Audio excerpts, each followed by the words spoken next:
Hello learners, क्या खबर। ये क्या सुनने में आ रहा है मुझे। लोग कह रहे हैं कि नाबार्ड की वैकेंसी फेक है, ऐसा कोई पोस्ट निकला ही नहीं है। अरे नहीं भाई, ऑफिशियल नोटिफिकेशन लेकर आया हूँ, सारा डिटेल्स। और सबसे पहले तो कैसे अप्लाई करना है वही बता दूँ। बहुत लोगों का कन्फ्यूजन है, पेज ही नहीं खुल रहा है, वेबसाइट नहीं मिल रहा है, वेबसाइट खुल रहा है तो कहाँ से अप्लाई करें वो नहीं पता चल रहा है। सारा डिटेल इसी वीडियो में, सारा का सारा जानकारी जो है एक ही जगह आपको मिलने वाली है। अंत तक बने रहिएगा, एक भी पोर्शन मिस नहीं कीजिएगा। बहुत इंपॉर्टेंट पॉइंट्स हैं। छोटी छोटी भी गलती अगर आपने कर दी ना तो हो सकता है फॉर्म रिजेक्ट हो जाए या फिर आप एग्ज़ाम दे ही ना पाएँ। तो एंड तक ज़रूर बने रहिएगा, सारा डिटेल जो है वो एकदम ध्यान से सुनिएगा। ठीक, सबसे पहले तो ये कन्फ्यूजन दूर कर दूँ कि भाई अप्लाई कैसे करें। बड़ा सिंपल है। देखिए, ये एक्चुअली उनका एक हेल्पलाइन नंबर है, उन्होंने दिया हुआ है। हेल्पलाइन वेबसाइट है उनका, ईमेल आईडी करके। जब भी आपको कोई इशू हो जाए फॉर्म फिलअप करते समय या उसके बाद, आप इनके इस एड्रेस पे, ईमेल एड्रेस पर मैसेज करके अपनी जो भी क्वेरी है वो रिजॉल्व करवा सकते हैं। जो भी समस्या है वो इनको पूछ सकते हैं। दूसरी बात हुई कि आप अप्लाई कैसे करें। तो देखिए, वेबसाइट मैंने आपको पहले भी बताया हुआ था कि www.nabard.org, nabard.org, ये इनकी ऑफिशियल वेबसाइट है। इस वेबसाइट को जब आप गूगल पर टाइप करेंगे या सिर्फ नाबार्ड भी अगर आप गूगल पर जाकर लिखते हैं ना, तो ये देखिए, ये वेबसाइट उनका शो करेगा। ठीक है, www.nabard.org। इस ब्लू वाले लिंक पर क्लिक करेंगे जैसे ही आप, एक नेक्स्ट पेज ओपन हो जाएगा। जैसे ही वो पेज ओपन होता है कुछ इस तरीके का नज़र आएगा, इस तरीके का। ठीक है, इस तरीके का नज़र आएगा। इस पेज पर जैसे ही आप जाएंगे ना तो यहाँ देखिए एक मेन्यू लिखा हुआ है। इस मेन्यू पे आपको क्लिक करना है। जैसे ही मेन्यू पे क्लिक करेंगे यहाँ देखिए कैरियर नोटिसेस करके कुछ एक आ जाएगा। मेन्यू पे क्लिक करेंगे लेफ्ट साइड में और ये डायलॉग बॉक्स ओपन होगा राइट साइड में। ठीक है, इस कैरियर नोटिसेस को जैसे ही आप क्लिक करेंगे ना तो एक और पेज ओपन हो जाएगा, ये वाला।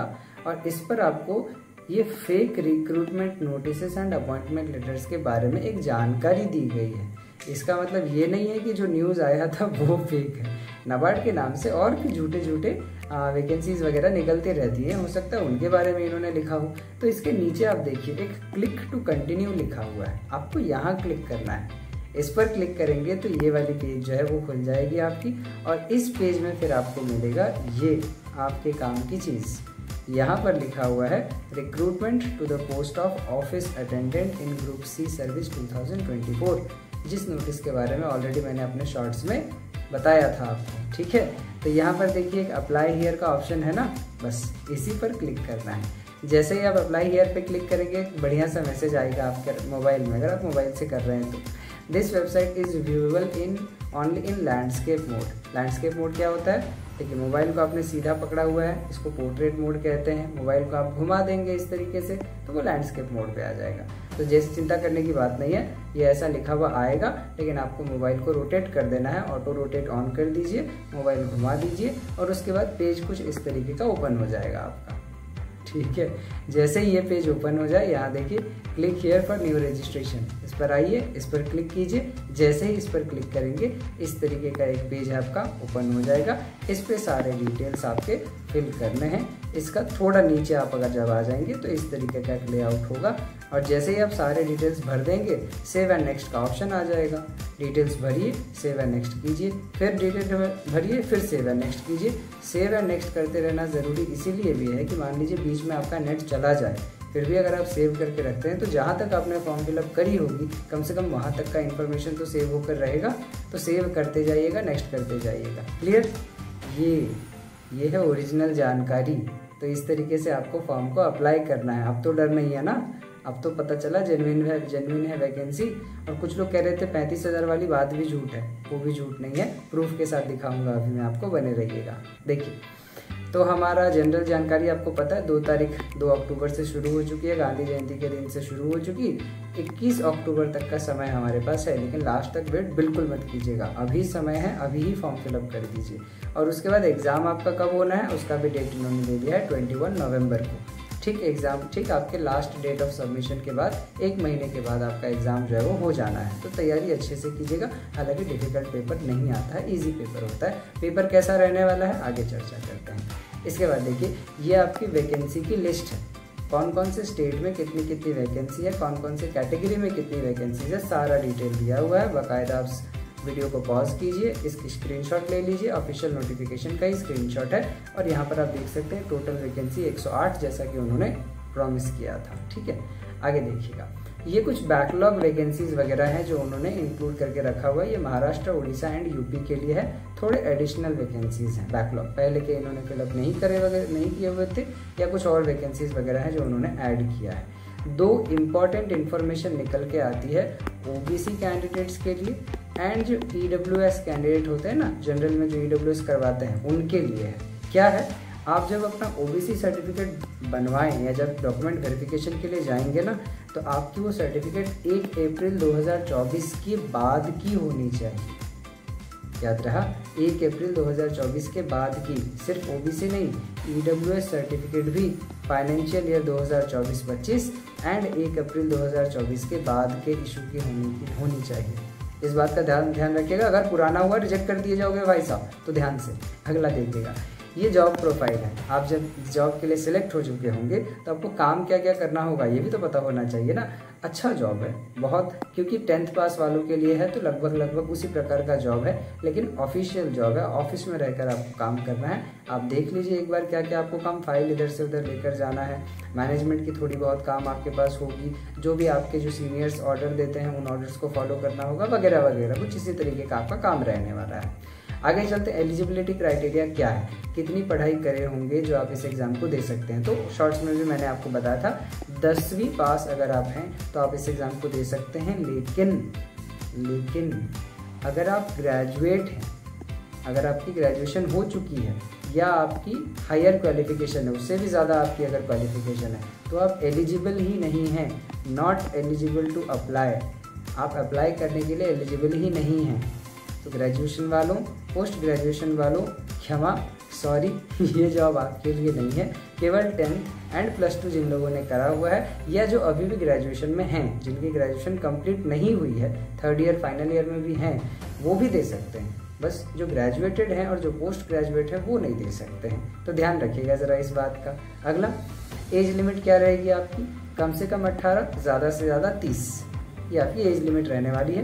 बाकी एज रिलैक्सेशन यहाँ पर लिखी हुई है, वीडियो पॉज कीजिए, देख लीजिए। नॉर्मल जो होता है 5 साल आपका SC ST के लिए, OBC के लिए 3 साल, डिसेबिलिटी वालों के लिए 10 साल, विडो और वुमेन वगैरह जो भी रह जाते हैं उनके अलग अलग कैटेगरीज के लिए 10 साल उनके लिए भी हैं। बाय 10 ईयर से 10 साल लगभग उनके लिए भी हैं।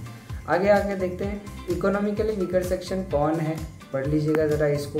कौन है भाई साहब, जिन लोगों की फैमिली इनकम जो है वो 8 लाख से कम है, प्लस 5 एकड़ से ज़मीन कम होनी चाहिए उनकी। कहाँ पर, एग्रीकल्चरल लैंड 5 एकड़ से कम होनी चाहिए।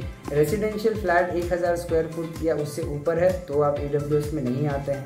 रेसिडेंशियल प्लॉट 100 स्क्वायर यार्ड या उससे ऊपर है किसी म्यूनसिपैलिटी में तो भी आप EWS में नहीं आते हैं। और रेसिडेंशियल प्लॉट 200 स्क्वायर यार्ड या उससे अदर नोटिफाइड म्यूनसिपैलिटीज जितने भी हैं उसके अलावा भी किसी एरिया में अगर 200 स्क्वायर यार्ड से ज़्यादा आपके पास ज़मीन है तो भी आप EWS में नहीं आते हैं। तो बाकायदा ध्यान रखिएगा, अगर EWS में आते हैं तभी EWS के लिए अप्लाई कीजिए। गवर्नमेंट को धोखा मत दीजिए भाई, गवर्नमेंट कब क्या कर दे, कौन सा नया नोटिस निकाल दे, कुछ भरोसा नहीं है। ठीक, आगे देखिएगा, सिलेक्शन प्रोसीजर यानी कि टेस्ट आपका कैसे रहने वाला है। तो 90 मिनट का आपका टेस्ट होगा और 120 आपके क्वेश्चंस होंगे, 120 ही आपके मार्क्स होंगे। एक क्वेश्चन के लिए 1 मार्क है और गलत के लिए 0.25 नेगेटिव मार्किंग है इसमें।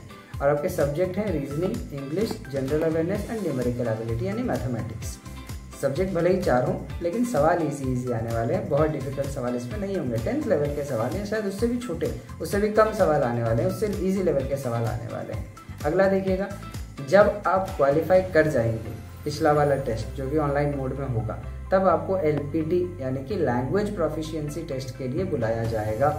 LPT देना कंपलसरी है क्योंकि आप स्टेट के लिए अप्लाई कर रहे हैं ना, कौन से स्टेट के लिए अप्लाई कर रहे हैं ये भी मेंशन करना ज़रूरी है। स्टेट आप चेंज नहीं कर सकते हैं, ठीक है।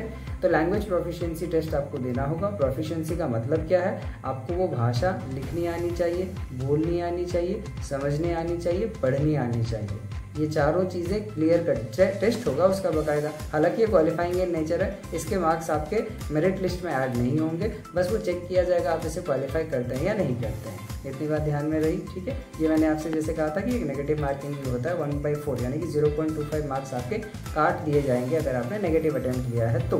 नहीं लेंगे, अच्छे बच्चे आप सब। नेक्स्ट आप देखिएगा, ये बड़ा इंपॉर्टेंट है, ठीक है। ये प्री रिक्रूटमेंट ट्रेनिंग होगा किनके लिए, SC ST OBC and PWBD candidates जितने भी हैं उनके लिए प्री रिक्रूटमेंट ट्रेनिंग खुद नाबार्ड जो है वो अपने तरफ से देगी। कब, एग्जाम से पहले, लेकिन उसके लिए जब आप फॉर्म फिलअप कर रहे होंगे उसी समय में आपको नोटिफाई कर देना है। एक सेक्शन आता है वहाँ पर जहाँ पे आपको सिलेक्ट करने का ऑप्शन मिलेगा कि आपको ट्रेनिंग चाहिए या नहीं चाहिए। फिर नाबार्ड डिसाइड करेगी, अगर बहुत सारे कैंडिडेट्स हैं तो वो रिक्रूटमेंट ट्रेनिंग जो है करवा सकती है, नहीं भी करवा सकती है। ये राइट्स उनके पास रिजर्व्ड है, ठीक है। ज़रूरी है मेरे हिसाब से आप सबको, जो भी इस कैटेगरी को बिलोंग करते हैं, सबको अप्लाई करना चाहिए। ट्रेनिंग मिल जाएगी तो अच्छा होगा, ठीक है। चलिए आगे देखिएगा, फ़ी कितना है भाई साहब। तो SC ST PWBD और एक्स सर्विसमैन जो हमारे हैं उनके लिए 50 रुपये, उनके अलावा बाकी जितने भी कैंडिडेट्स हैं सबके लिए 500 रुपये का फीस है, फॉर्म फिलअप के समय देना है आपको। नेक्स्ट आप देखिए पे स्केल, बहुत लोग कह रहे थे ना 35,000 नहीं मिलेगा, ये देखिए at present initial monthly gross emoluments are approximately ₹35,000 है। सैलरी 35,000 रुपये है, ठीक है। तो घबराने की बात नहीं, बहुत अच्छी सैलरी है, जॉब भी बहुत अच्छी है, काम भी बहुत अच्छा आपका रहेगा, कोई प्रेशर नहीं रहेगा। ज़रूर अप्लाई कीजिएगा अगर आप एलिजिबल हैं तो। इसके बाद कौन कौन सी चीज़ों का ध्यान आपको रखना है जब आप फॉर्म फिलअप कर रहे होंगे ना। देखिए फ़ोटो अपलोड करनी होती है आजकल, सिग्नेचर अपलोड करना होता है, left hand thumb impression upload करना होता है, तो उसके साइजेस वगैरह क्या रहेंगे, ये सारी चीज़ें तो आपको मालूम होनी चाहिए ना। तो जो फोटो आप अपलोड करेंगे ना वो देखिए 4.5 सेंटीमीटर इंटू 3.5 सेंटीमीटर, मतलब पासपोर्ट साइज़ की फ़ोटो होनी चाहिए। रेजोल्यूशन वगैरह क्या है अगले पेज में मैं बताऊंगा आपको, लेकिन एक चीज़ ध्यान रखिए, आपको ना एक डिक्लेरेशन लिखना पड़ेगा, हैंड रिटन, ठीक है, टाइप नहीं हो सकता ये आपको बाकायदा अपने ही हैंड राइटिंग में, याद रखिए किसी और से नहीं लिखवा सकते, नहीं तो रिजेक्ट हो जाएगा। अपने ही हैंड राइटिंग में ये जो लिखा हुआ है ना यहाँ पर, इसे कॉपी पेस्ट करना है आपको कॉपी में। यहाँ पे आई, उसके बाद आपका नाम, और जो यहाँ लिखा हुआ है वो सारी चीज़ें आपको अपनी हैंड राइटिंग में लिखकर सिग्नेचर करना है, फिर उसका फ़ोटो उठाना है, ठीक है। उसको आपको अपलोड करना है वहाँ पर कि आपने जो जो डॉक्यूमेंट सारे दिए हैं वो सारे के सारे सही हैं, इस बात का प्रमाण या इस बात का साक्ष्य या साक्षी आप स्वयं हैं, और ये कहकर आप सिग्नेचर करेंगे, ठीक है। रेजोल्यूशन क्या होगा देख ले जल्दी जल्दी। देखिए जो भी आप फोटो अपलोड करेंगे वो 20 से 50 KB की होनी चाहिए। उसके बाद ईमेल 50 KB से ऊपर नहीं होना चाहिए, इस बात का ध्यान जरूर रखिएगा। उसके बाद आप जो सिग्नेचर करेंगे ना वो भी 10 से 20 KB के बीच में आपका होना चाहिए।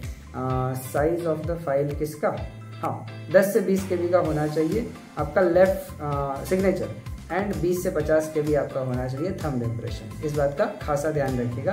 कैसे कंप्रेस करते हैं, कैसे साइज बड़ा करते हैं, गूगल पे सारी चीज़ें अवेलेबल हैं। एक वेबसाइट है मैं आपको बता देता हूँ, कॉम्प्रेस नाउ। इस वेबसाइट पे जाएंगे ना तो जितनी बड़ी फाइल्स हैं उनको आप छोटा कर सकते हैं, ट्राई ज़रूर कीजिएगा, गूगल पर है, फ्री है, आराम से इसको यूज़ कीजिए। और उसका जो सेल्फ डिक्लेरेशन आपने लिखा है उसकी भी तो फोटोकॉपी चाहिए ना, उसकी फोटोकॉपी कितनी होनी चाहिए, वो भी 50 से 100 KB के बीच में होनी चाहिए। और प्रयास कीजिएगा कि लंबा हो और छोटा हो, बैनर जैसा होता है ना, इस तरीके की एक फ़ोटो आनी चाहिए, ठीक है, सो दैट उसको अपलोड करने में थोड़ी सी आसानी हो। बाकी डिटेल्स किसने कितना DPI होना चाहिए वो सब वगैरह, पिक्सल वगैरह जो होता है ना वो सारा डिटेल में दिया हुआ है, घबराने की बात नहीं है। गूगल पर जाएंगे, DPI चेक कर देंगे, जो इतने DPI मुझे फ़ोटो करनी है, तो गूगल खुद ब खुद वेबसाइट आपको सजेस्ट कर देगा, आप वहाँ से उसको चेंज कर पाइएगा, ठीक है, कोई इशू वाली बात नहीं है। अगला क्या देखते हैं, अच्छा खत्म हो गया भाई साहब, इतना ही इन्फॉर्मेशन था। तो ये रहा सारा का सारा इन्फॉर्मेशन आपके लिए। जो डाउट भी था, मुझे लगता है इस वीडियो को देखने के बाद सारी डाउट्स क्लियर हो जानी चाहिए। स्टिल अगर कोई डाउट रह जाती है आपकी इस पर्टिकुलर एग्जाम से रिलेटेड या फॉर्म फिलअप से रिलेटेड, आप बाकायदा कमेंट सेक्शन में लिखिए, मैं डेफिनेटली रिप्लाई करूँगा और जल्दी रिप्लाई करूँगा, ठीक है। अच्छे से प्रिपेयर कीजिए, समय कम है लेकिन एग्ज़ाम भी बहुत ईजी है। हालांकि बहुत बच्चे अप्लाई करेंगे मुझे पता है, बहुत बच्चे शायद ना भी करें क्योंकि 500 रुपीज़ फी है, तो ना करें, जो कर रहा है वो लोग कम से कम तैयारी करें, अपने लोकेशन सही चुनिएगा, फॉर्म फिलअप अच्छे से कीजिएगा। गड़बड़ी अगर हो गई, करेक्शन का चांस शायद ना मिले, किसे पता, नाबार्ड ने कहा है उनके पास सारे राइट्स रिजर्व्ड हैं। तो अच्छे से तैयारी कीजिए, all the best, thank you.